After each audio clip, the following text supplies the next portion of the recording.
Hello, it's Garen here. In an effort to improve my productions, have decided that I'm gonna try and do like a random genre every week. So I found a website that has like all the genres in it. And basically what I'm gonna do is put them into a randomizer and randomize them as you would use a randomizer for. And then I'm gonna do whatever genre comes out on top. So that's the plan. I know I'm at a bit of a weird angle here. I'm using my keyboard as a tripod, so that's the reason for that. But we've got the background decor set up, so I've got a motivational poster, which is very important to stay motivated in the studio. So smile, show your sparkle, and shine bright every day. And we got the cat food sponsor for cat food. So I'm going to put the genres into a randomizer now, and then whichever one comes out first is the one that we're going to do. So, drumroll, randomizer. Okay, so we got New Wave. New Wave is a genre of music from the 80s, which was about 30 years ago. So I suppose it should just be called a wave now, shouldn't it? New Wave is a genre from the 80s that I'm not going to say I hate, but I'm also not going to say I don't hate it. It has basically all the sounds that we now consider to be cheesy synth sounds in it. It also includes elements of punk. Okay, so basically New Wave has several elements. The one that I would always think of is like a lead synth line. It's always in New Wave music. So we need a really good lead synth line that's catchy and memorable, and preferably both at the same time. We also need I think it's pretty much all drum machines for New Wave, I think. Yeah. So we're going to use a drum machine, and then I think what I read that they used to do a lot in most of the bands is they would use a drum machine for the main drums, and then for the secondary drums they would use real drums. So we're going to use real drums for the secondary drums, which is not a term that anybody else understands, so I should probably explain it. Hi-hats and cymbals is what I mean by secondary drums. So some of the bands that are in New Wave, or that were propagators of New Wave, are apparently The Cure, which I thought they were like goth or something like that, but apparently they're New Wave. So the other really famous band is Depeche Mode. Depeche Mode is a group of lovely looking, normal looking young men compared to The Cure.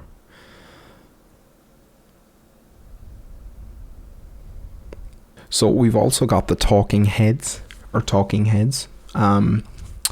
They are also considered New Wave, even though I thought they were like a punk band, but apparently not.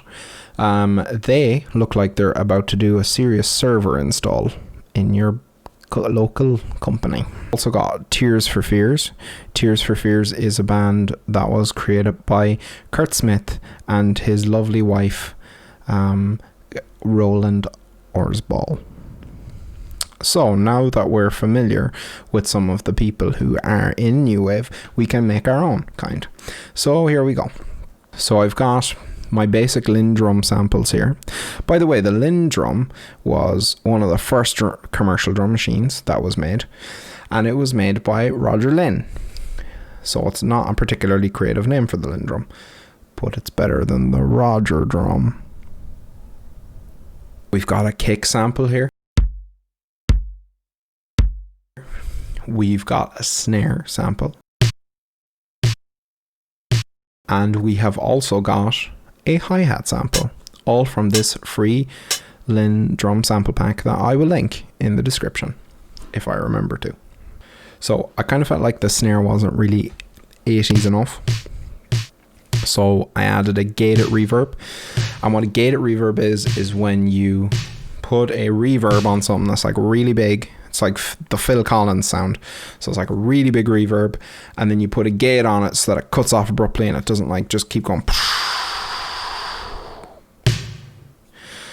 So I put one of those on because that's like instant 80s, and they were fond of reverb in the 80s. They used it on pretty much like everything and a lot, and you could really hear it. Just made a basic beat from the Lindrum samples that you can hear now. And the next thing that I need to add to that is hi-hats and cymbals. So hi-hats and cymbals are going to come from our real drums. Real drums. So I've just done a simple pattern here of hi-hats and cymbals.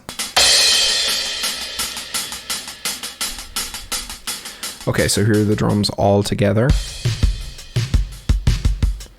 Now, so the next thing I need to do is write a lead. So I'm going to make like a kind of a plucky lead, basically something sort of similar to what they have in Take On Me, because that's the only new wave song that I've listened to the whole way through. So I'm going to be using that as my guidance for everything that I do.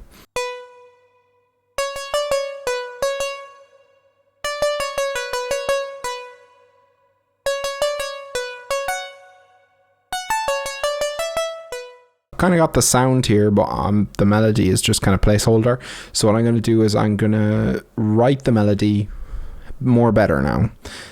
So I'm just going to take a couple of, I don't know, minutes, hours, days to come up with something that sounds pretty 80s and pretty good for me. So let's go.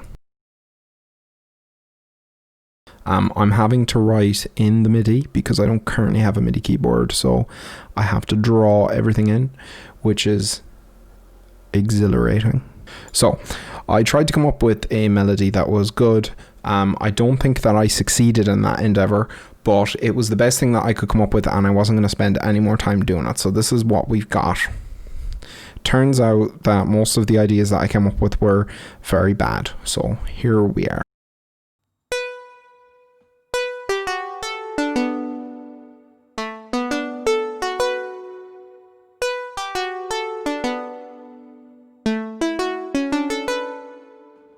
So that's what we've got.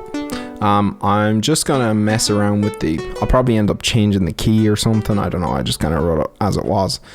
So the next thing that I need to do is I've got this FM bass line that I made in FM8. And it is really basic for now. So it's just kind of following the chords, the chord progression. Even though there are no chords yet, there's just a lead and a bass. But what the chords will be, it's following those. It's just kind of a basic line.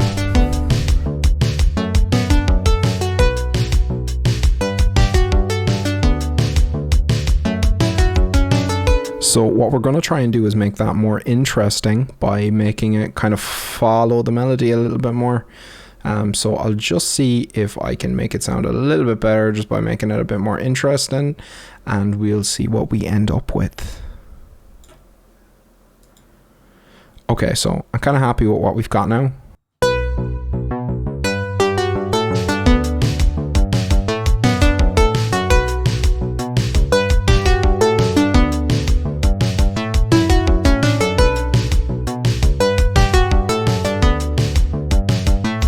So, as I said, it's not amazing, but it will do for now. It sounds new wave-ish. So the next thing I'm going to do is just set up a kind of basic arrangement with an intro, just so I have an idea of what's going to be coming out. And then I'm going to record some guitar on it. So guitar is just going to be 4 chords. And they're the same chords as Save Tonight. So fun fact, if you want to learn this song, you've also learned Save Tonight, which is a fantastic song.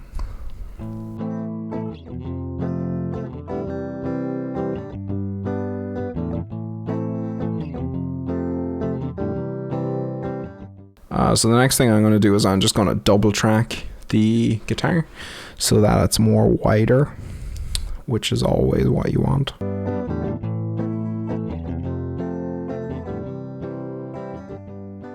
So now that the guitar is double tracked, I'm going to use my guitar to create more further sounds. So I'm going to first and foremost make just play a quick chord, just like a long strummed chord, and then I'm going to reverse it into itself. So like I'm going to make a copy of it and then reverse it, and it's going to, and then it's going to swell into itself to make a cool transition.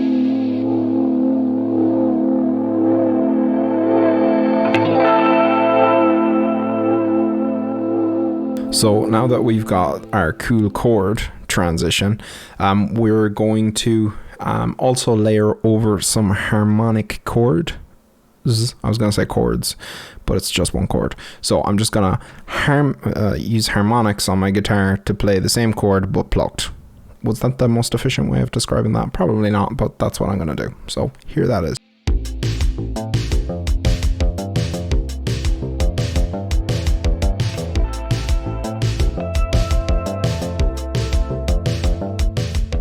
So the next thing that I'm going to do is to fill out the chorus part of the song.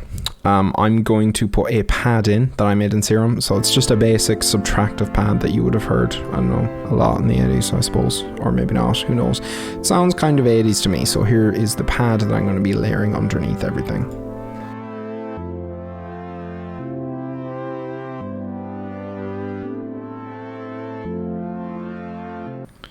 So I'm also going to take the end of that pad and I'm going to bounce it to audio. So basically turn that MIDI pad into audio so that I can also reverse that to add to my cool transition that I was making earlier. Cool transition. I'm also going to take a Lindrum crash sample from that free Lindrum pack that we have, and I'm going to reverse that as well for a cool transition. So that's the basis of all the parts of the song. You would probably want to add more than that if it was an actual thing that you were really, artistically gonna release and love forever. But for now, that's gonna be enough for me. So I'm gonna just put a basic arrangement together and then I'm gonna write some lyrics. So let's do it.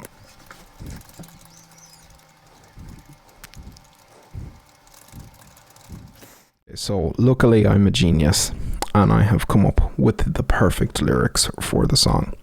So what I'm going to do now is I'm just going to record some vocals. I'm going to record one set of vocals for the verse. Then I'm going to record a bridge with a vocal and a harmony. And then I'm going to record a chorus with two vocals that are the same, panned to each side. So it's going to double track the main line, and I'm also going to record 3 harmonies along with that. So I'm going to do that, and then I'm going to mix it a little bit, not perfectly, and that's why I'm not going to show you how to mix it, because it won't be very good. And then when it's finished, you're going to see it.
Okay, so that is the entire song. If you enjoyed this for some reason, please leave a like and also subscribe. And also, let me know if you like this format, because if you don't, then I probably won't do it again. But if you do, then I probably will.